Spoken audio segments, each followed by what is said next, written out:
welcome back to the channel.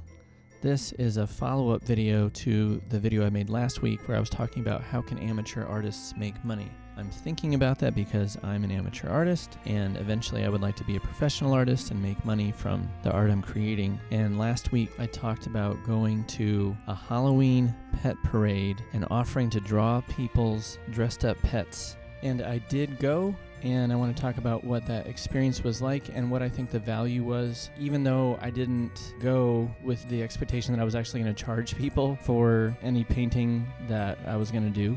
But before that, a couple people commented on my video last week, and I just wanted to say I really appreciate the comments because it's encouraging and I really appreciate the support. And one person talked about I should make stickers, and I have been planning to make stickers for like a year, but have never done the work of actually like setting up how to get stickers into like a or any of my work in like a print format or like a print on demand or whatever kind of format. And I think it's silly that I haven't done that, so I really appreciate the encouragement to do that. I really enjoy stickers. I think they're cool, and I think for any artist who is doing the work to make art but doesn't have it set up to where people can buy things if they wanted to, that is silly and it's worth the work, and I'm in that category, so I appreciate the encouragement to do that. Okay, so about 3 thoughts on the pet parade and why I think it was valuable. First of all, if you can ever go to a Halloween pet parade, you should go because it's just hilarious. It's delightful to like meet your neighbors in the capacity of everyone showing off their dressed up dogs. It was just dogs. I thought cool if there's other pets, but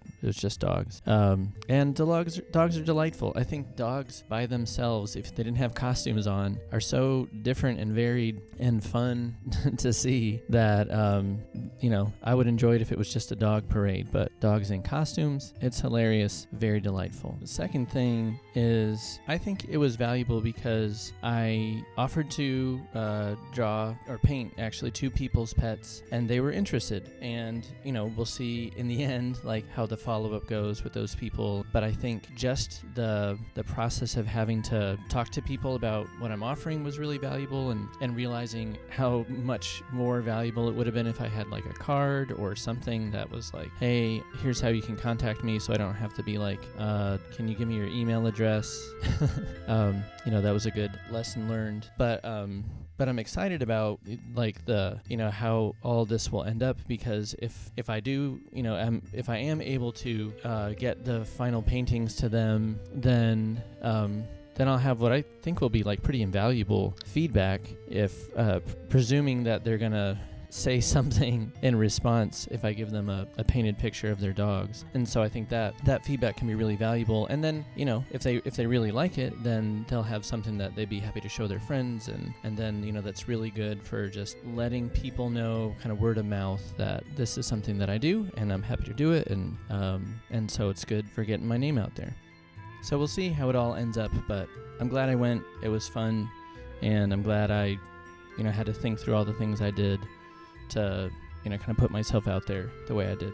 And real quick, I wanted to provide an explanation of the dog that I'm doing in the video here. So this is not a drawing of one of the dogs from the pet parade. I haven't started those yet. I plan to start those really soon, but I've been binge watching Wednesday lately. I just finished season 1 and I'm just starting season 2, and I was trying to do something with the Wednesday color palette here. It's not quite as I feel like it to truly be like Wednesday-esque, it needs to be a little bit gloomier even, but that's what I was going for. And I've been really trying in all of my drawings to focus on dark and light contrasts, and I've just been learning about how much that impacts the quality of the final picture in the end. And I don't do a lot of planning. I think like I don't know, I think like mature artists, or however you want to say that, they probably do more planning around the contrast that they want to have on the page before they like really get into the other elements of the picture. But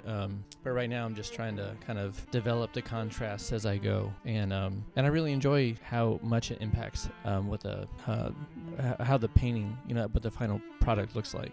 And last thing, I am learning that as I continue to work with watercolors, I love the effect of wet on wet watercolors. It's just just beautiful. And I don't feel like I'm good at controlling that or anything, but it's really fun to learn and fun to see those effects as I play around with it. So pretty cool stuff. Like always, if you're interested in me painting something for you, please see a link to my store in the description, and you can find my newsletter there, support me on Patreon, and otherwise, please remember to like and subscribe. But I thank you so much for watching.